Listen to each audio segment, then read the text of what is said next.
Guys, তোমরা যদি কোনো সময় বাড়িতে শিব মন্দির পুজো করে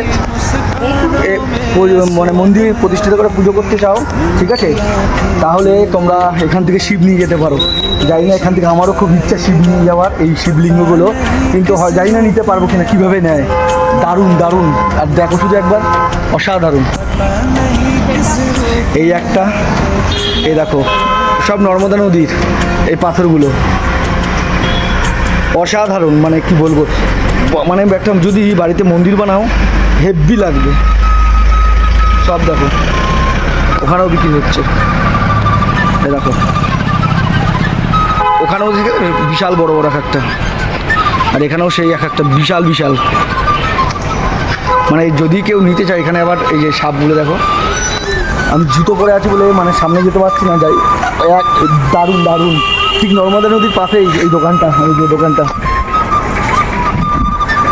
ওই যে নর্মদা নদী, এই যে ঘাট, স্নান করার এই যে দোকান।